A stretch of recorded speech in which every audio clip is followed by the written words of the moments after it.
दिल्ली की मुख्यमंत्री रेखा गुप्ता पर अटैक हुआ है। जी हां, रेखा गुप्ता जन सुनवाई में बैठी थी। लोग शिकायतें लेकर आ रहे थे, कोई पानी की समस्या बता रहा था तो कोई बिजली की।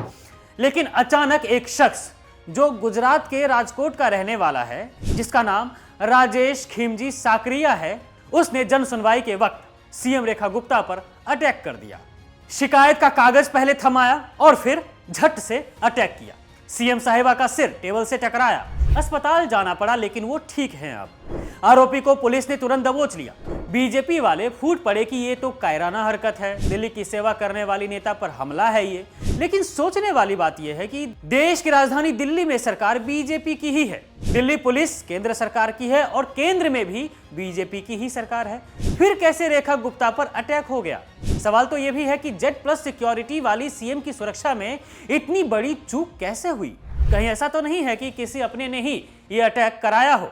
बिहार में चुनाव है, दिल्ली में रहने वाले काफी सारे बिहारियों से बीजेपी को सिंपैथी भी तो चाहिए होगा। खैर, ये राजनीति का कितना मजेदार बुमरैंग है ना। याद है आपको 2019 का वो रोड शो, जब दिल्ली के उस समय के मुख्यमंत्री अरविंद केजरीवाल को किसी ने थप्पड़ जड़ दिया था। आम आदमी पार्टी ने चिल्ला चिल्ला कर कहा था कि ये बीजेपी की साजिश है और बीजेपी वाले तो इस मामले पर हंसते मुस्कुराते दिखे थे।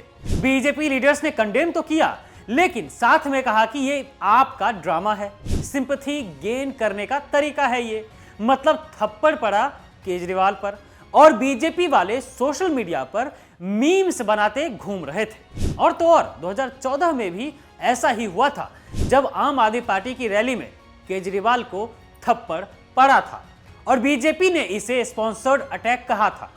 तो अब हमारा भी सवाल यह है कि क्या हम रेखा गुप्ता पर हुए अटैक को स्पॉन्सर्ड अटैक कह सकते हैं? क्योंकि बिहार में चुनाव है और दिल्ली में बिहार के काफी लोग रहते हैं, तो हो सकता है कि बीजेपी ने रेखा गुप्ता पर ही अटैक कराया हो। आखिर सिंपैथी तो बीजेपी को चाहिए ही होगा ना बिहार में विधानसभा चुनाव को लेकर। ऐसा थोड़ी ना है कि केजरीवाल को ही सिर्फ सिंपैथी चाहिए था। खैर, बात तो यह भी की जा रही है कि अटैक करने वाला खुद गुजरात से है, जैसे देश के प्रधानमंत्री मोदी और गृह मंत्री अमित शाह गुजरात से हैं। अब इस कनेक्शन को भी लोग जोड़ रहे हैं कि हो सकता है गुजरात में बीजेपी का शासन अच्छा नहीं लग रहा होगा, इसलिए रेखा गुप्ता को लपेटा गया है। खैर, आपको एक बात याद है, जब रेखा गुप्ता ने कॉमेडियन कुणाल कामड़ा को लेकर एक बात कही थी कि अगर दिल्ली में कॉमेडी शो करना है तो अपने दम पर आएं, खुद सोच समझ कर आएं। रेखा गुप्ता के सख्त रवैये से जोड़कर कुणाल कामड़ा ने भी सोचा होगा कि हो सकता है कि दिल्ली जाऊं तो लेने के देने पड़ जाएं। लेकिन अब तो रेखा गुप्ता पर ही अटैक हो गया है। मतलब कुणाल कामड़ा को सॉफ्ट धमकी देने वाली गुप्ता जी खुद को ही नहीं बचा पाई और लपेट दी गई। आपको बता दें कि दिल्ली सीएम ऑफिस ने बयान जारी किया है इस हमले को लेकर। बयान में कहा गया है कि 20 अगस्त को जन सुनवाई के दौरान एक व्यक्ति ने मुख्यमंत्री रेखा गुप्ता पर हमला किया। उसे दिल्ली पुलिस ने पकड़ लिया है, पूछताछ की जा रही है। और इधर घटना के बाद दिल्ली के मुख्य सचिव और कई मंत्री रेखा गुप्ता का हालचाल जानने सीएम ऑफिस भी पहुंचे, जहां रेखा गुप्ता आराम कर रही हैं और वहां इलाज भी चल रहा है उनका। अब पता नहीं खींचातानी में कितनी चोट आई कि उन्हें इलाज की जरूरत पड़ गई।